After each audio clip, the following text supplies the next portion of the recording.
মই ৰাণী ভলগাঁও সমবায় সমিতি আমাৰ 4টা পঞ্চায়তৰ অন্তৰ্গত কাহিগুচি, দক্ষিণ ভলগাঁও, উত্তৰ ভলগাঁও, ৰাণী 4টা পঞ্চায়ত। আৰু এই 4টা পঞ্চায়তৰ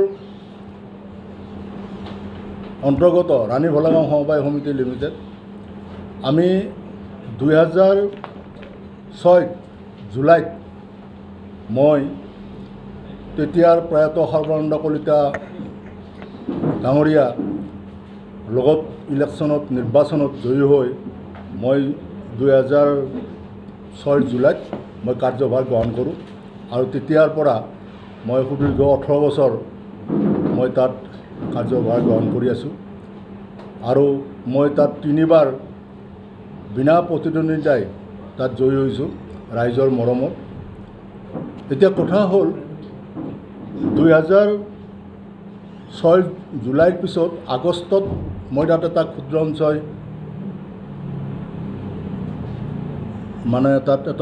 সঞ্চয় আৰম্ভ কৰোঁ। আৰু তেতিয়াৰ কংগ্ৰেছ চৰকাৰৰ মন্ত্ৰী গৌতম বৰা ছাৰ আৰু জয়ন্তী কাঠাৰ ছাৰ আছিলে তেতিয়াৰ আমাৰ ৰেজিষ্ট্ৰাৰ, আৰু লগতে আমাৰ স্থানীয় বিধায়ক ৰমন কলিতা ডাঙৰীয়া, আৰু লগতে এছিষ্টেণ্ট ৰেজিষ্ট্ৰাৰ ডিআৰ চিআৰ লৈ প্ৰায় 18-10মান অফিচাৰ সেই দিনটোত 2000 মই কি তাৰিখে পাহৰিলোঁ, মানে সেই 2000 আগষ্টত মানে সেই দিনটোত কিবা এটা তাৰিখত মই কৰিছিলোঁ, পাহৰিছোঁ। সেই তাৰিখত এটা ক্ষুদ্ৰ সঞ্চয় আমি শুভ আৰম্ভণি কৰোঁ তেওঁলোকৰ উপস্থিত, আৰু প্ৰায় ৰাইজৰ 3000মান ব্যক্তিৰ উপস্থিতিত, আৰু খুব সুন্দৰকৈ এইটো চলি আছিল। প্ৰথমে কথা হ'ল, তেতিয়াৰ চন্দ্ৰধৰ ছেক্ৰেটাৰীৰ দিনত, আমাৰ কমিটিৰ দিনত তেওঁ আছিলে চন্দ্ৰধৰ ছেক্ৰেটাৰী, আৰু তেওঁ আমাক যেতিয়া হিচাপ পৰীক্ষা কৰিবলৈ খোজোঁ তেতিয়া তেওঁ কিছু আমাক হিচাপত খেলি মেলি দেখা পায়। আমি যেতিয়া কমপ্লেইন দিলোঁ আমাৰ বিভাগীয় কৰ্তৃপক্ষক, তেতিয়া তেওঁৰ পৰা হিচাপ পৰীক্ষা কৰি, মই টকাটো সংখ্যা নাজানো কিমান টকা তেওঁলোকৰ পৰা পাহৰিছোঁ, মই ৰিকভাৰী কৰিছে। কৰাৰ পিছত তেওঁক ছাছপেনশ্যন কৰি 2007ত বৰ্তমানৰ সম্পাদক দিগেন কলিতা ভাৰপ্ৰাপ্ত সম্পাদক, তেওঁ বৰ্তমানৰ সম্পাদক, তেওঁ আমাৰ তেতিয়াৰ এয়াৰ ছাৰে তেওঁক ছাছপেনশ্যন কৰি আমাৰ সম্পাদক ডাঙৰীয়াক তাত নিয়োগ কৰে। আৰু তেতিয়াৰ পৰা 18 বছৰ ধৰি আমাৰ এইটো খুব সুন্দৰকৈ চলি আছিল। তাৰ মাজতে আমি বৰিয়াতত মাটি এডোখৰ কিনি প্ৰায় 50 লাখ টকীয়া মাটি এটা 3মহলীয়া ঘৰ বনাইছোঁ। আমাৰ ধপগুৰিত আমি এটা গুদাম ঘৰ বনাইছোঁ আমাৰ কমিটিয়ে। তাৰপিছত আমি ক্ষুদ্ৰ সঞ্চয় বেংকৰ যোগেদি প্ৰায় 7000মান মানুহক আমি ঋণ দিয়া হৈছে, আৰু এইখিনি খুব আমি সুন্দৰকৈ চলাইছোঁ। আৰু আমি বিভাগীয় কৰ্তৃপক্ষৰ লগত জড়িত থাকি আমি এইখিনি চলাইছোঁ। এতিয়া মূল কথাটো হ'ল যে মই 2024 23 জুনত মই মোৰ শাৰীৰিক অসুস্থতাৰ কাৰণে, আপোনালোক সকলোৱে জানে মোৰ যে চুগাৰ, প্ৰেছাৰ, থাইৰয়ড, কলেষ্ট্ৰল, হাৰ্টৰ প্ৰব্লেম আছে। গতিকে শাৰীৰিক অসুস্থতাৰ বাবে মই অব্যাহতিৰ কাৰণে মই এখন তেওঁলোকক অব্যাহত কৰাৰ কাৰণে মই তেওঁলোকক এখন পত্ৰ যোগে জনালোঁ। আৰু তেতিয়া তেওঁলোকে এইখন কমিটিয়ে গ্ৰহণ কৰি আমাৰ বিভাগীয় কৰ্তৃপক্ষক জনায়, আৰু বিভাগীয় কৰ্তৃপক্ষই 7/3/24 মোক তাৰ পৰা তেওঁলোকে অব্যাহতি দিয়ে, অনুমোদন দিয়ে। এইখন আপোনালোকক দিছোঁৱে, আপোনালোকে চাব। মোক 2024 7/3 তেওঁলোকে মোক অব্যাহতি দিয়ে বিভাগীয় কৰ্তৃপক্ষৰ পৰা, বিভাগীয় হিচাপে। গতিকে তাৰপিছত মই আজিলৈকে মই ইয়াত মোৰ অসুস্থতাটো মই চিকিৎসা কৰি আছোঁ। কিন্তু মই এতিয়া শুনিব পাইছোঁ যে কিছু আমাৰ চেনেলৰ পৰা, 2-এটা চেনেলৰ পৰা আৰু আমাৰ কেইটামান পৰ্টেলৰ পৰা মোৰ ওপৰত মিছা অভিযোগ কিছু আনিছে যে মই টকা পইচা আত্মসাৎ কৰিছোঁ। এতিয়া আপোনালোকে জনাওঁ যে আমাৰ যিটো ক্ষুদ্ৰ সঞ্চয়, এইটো আপোনালোকৰ কোঅপাৰেটিভ ডিপাৰ্টমেণ্টৰ সমবায়ৰ আণ্ডাৰত চলে। এইটো কোঅপাৰেটিভ ডিপাৰ্টমেণ্টে চাই চিতা কৰে। তেওঁলোকৰ মাহে ছুপাৰভাইজাৰ আহে আৰু ছুপাৰভাইজাৰ আহি তেওঁলোকে এইটো নিৰীক্ষণ কৰি হিচাপ নিৰীক্ষণ কৰি পৰীক্ষা কৰি তেওঁলোকে চহী কৰি থৈ যায় তেওঁলোক যে আহে আৰু তাৰপিছত আমি প্ৰতি মাহে হিচাপ কৰি প্ৰতি মাহে আমি আমাৰ বিভাগীয় কৰ্তৃপক্ষক আমাৰ সম্পাদক ডাঙৰীয়াই 6 তাৰিখ মাহৰ 6 তাৰিখে আজি ৰবিবাৰ পৰা 7 তাৰিখ হয় মানে আমাৰ হিচাপ প্ৰতি মাহে তেওঁলোকৰ তাতে দাখিল কৰে কৰ্তৃপক্ষ আমাৰ কোঅপাৰেটিভ কৰ্তৃপক্ষ তাৰপিছত আমি কোনো টকা পইচাৰ বিত্ত লেনদেন আমাৰ মানে টকা পইচাৰ লেনদেন আমাৰ কোঅপাৰেটিভৰ বা ক্ষুদ্ৰ অঞ্চল বা সমবায়ত আমাৰ কমিটিৰ নাথাকে কোনো টকা পইচাৰ লেনদেন মানে বিত্ত লেনদেন কোনো আমাৰ নাথাকে আমাৰ খালি কাম যে আমি ৰাইজৰ প্ৰতিনিধি ৰাইজৰ সেৱা কৰিবলৈ গৈছোঁ আমি তাত পৰিচালনা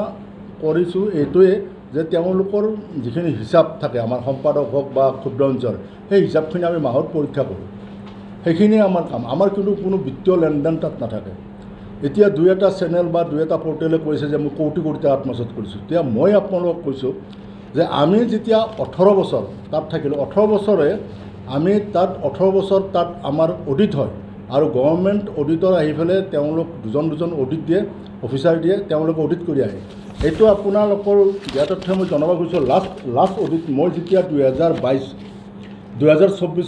23 তাৰিখ 2024 23/2 মই যেতিয়া আহিছোঁ তাৰ পৰা 24 বৰ্ষৰ উদ্ধৰ্ত পত্ৰ গতিকে এইটো আমাৰ একমাহ পিছত অডিট হৈছে মই অহাৰ ধৰক একমাহ পিছত অডিট হয় আৰু এইটো সম্পূৰ্ণ গভৰ্ণমেণ্ট অফিচাৰ দুজন দিয়ে কোঅপাৰেটিভ ডিপাৰ্টমেণ্টৰ পৰা আৰু তেওঁলোকে অডিট কৰে গতিকে অডিট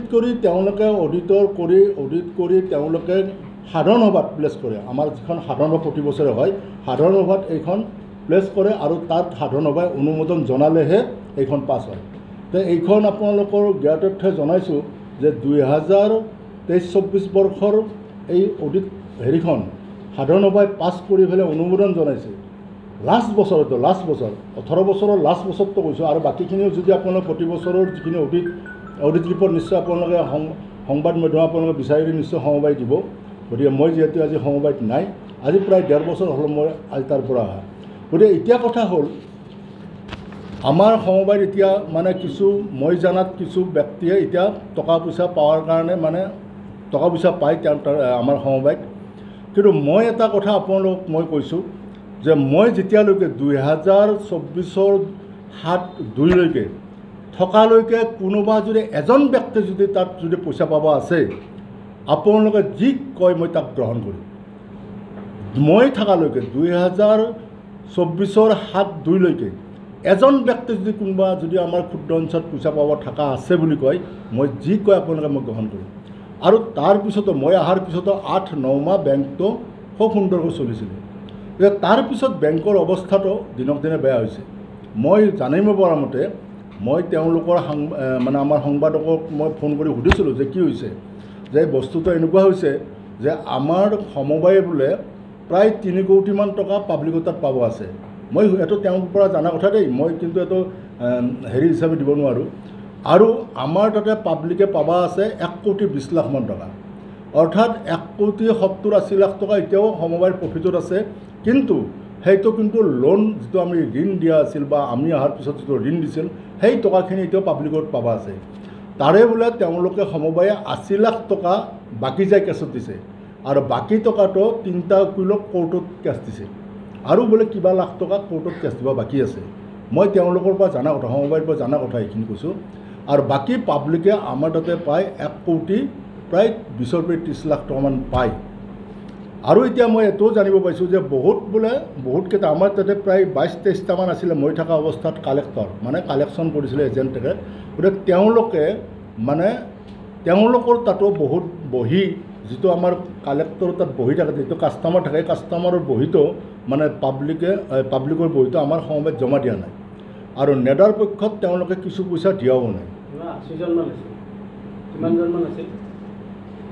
এজেণ্ট 22জন মই থাকোঁতে 22জন আছিল আৰু সেই 22জনৰ ভিতৰত কিছু সংখ্যকে এতিয়াও বহুত বহি পাব্লিকৰ জমা দিয়া নাই আৰু পাব্লিকৰ জমানেদা হিচাপে তেওঁলোকৰ তাতে পইচাও বহুতখিনি 8-10 লাখকৈ কেইটামান কিছু তাত থকা বুলি যে সকলো থকা বুলি কোৱা নাই মানে হেৰি এজেণ্টৰ তাতে থকা বুলি মোক জনায় মানে সমবায় কৰ্তৃপক্ষই মোক জনাইছে মই সুধোঁ কাৰণ যিহেতু মোৰ আন্তৰিকতা আছে মই জন্ম দিয়া মই প্ৰতিষ্ঠাপক যিহেতু আমাৰ ক্ষুদ্ৰ অঞ্চলটো গতিকে মোৰ আন্তৰিকতা এটা আছে, মই আজি দুখ পাইছোঁ সেইটো আজি অচল অৱস্থাত থকাৰ কাৰণে।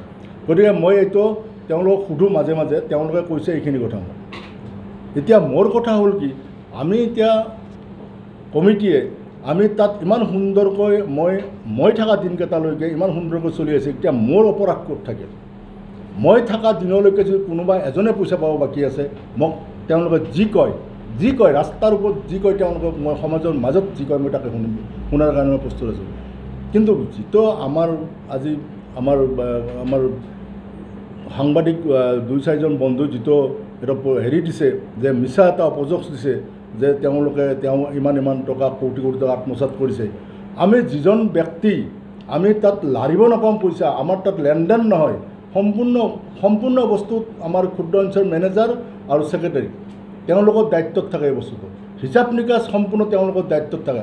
আমি হিচাপটো চাব পাৰোঁ, খালি আমি হিচাপটো চাওঁ। আমি প্ৰথম মই যেতিয়া হিচাপ চাইছিলোঁ 7 মাহ আমাক হিচাপ নিদিলে, তাৰ কাৰণে তেওঁলোকে বিভাগীয় কৰ্তৃপক্ষই লগে লগে তেওঁক চন্দ্ৰধৰ ছেক্ৰেটাৰীক লগে লগে ছাছপেনশ্যন কৰি দিছে। গতিকে তেওঁলোকৰ ডিপাৰ্টমেণ্টে আমাক প্ৰতি বছৰে আমাৰ তেনেকুৱাকৈ ধৰক অডিট কৰে, এনেকুৱা অডিট কৰি পেলাই আমাক জনায় কিমান টকা লাভ লোকচান হয়। তাৰপিছত আমাৰ তাত ক'ব লগা কি আছে? আৰু যদি কিবা ক'ব লগা আছে অডিটৰে ক'ব, কিবা ক'ব লগা থাকিলে অডিটৰে ক'ব। সাধাৰণ সভাত এই বস্তুটো পাছ হয়, প্ৰতি বছৰে সাধাৰণ সভা হয়। গতিকে সাধাৰণ সভাত এই অডিট এতিয়াও আমাৰ অডিট চলি আছে। আকৌ সাধাৰণ সভা হ'লে সমবায় সাধাৰণ সভাত আৰু এই অডিট অনুমোদন হ'ব। যদি পাব্লিকে ৰাইজে যদি কিবা ইয়াত ভুল পায় তেতিয়াহ'লে এখন পাছ নহয়। গতিকে এনেকুৱাকৈ আমাৰ সমবায় চলে। গতিকে তাত আমি লেনদেন য'ত কৰিব নাপাওঁ, আমি য'ত টকা পইচা সুবিধা নাপাওঁ, লাৰা কোনো আমাৰ তাত প্ৰশ্নই নুঠে। গতিকে আমি তাত কোনো হিচাপ আমি নাৰাখোঁ। গতিকে আমাৰ তাত কেনেকৈ পইচা মই আত্মসাৎ কৰিম? গতিকে মই দুখেৰে জনাইছোঁ যিসকল আমাৰ সাংবাদিক বন্ধুই এইবিলাক অপপ্ৰচাৰ কৰে, মোৰ বিৰুদ্ধে অপপ্ৰচাৰ কৰে, তেওঁলোকক বিশেষকৈ অনুৰোধ জনাইছোঁ যাতে ভৱিষ্যতে তেওঁলোকে মোৰ বিৰুদ্ধে তেনেকুৱা অপপ্ৰচাৰ নকৰে। তাৰ বাবে মই বিশেষভাৱে তেওঁলোকক অনুৰোধ জনাইছোঁ।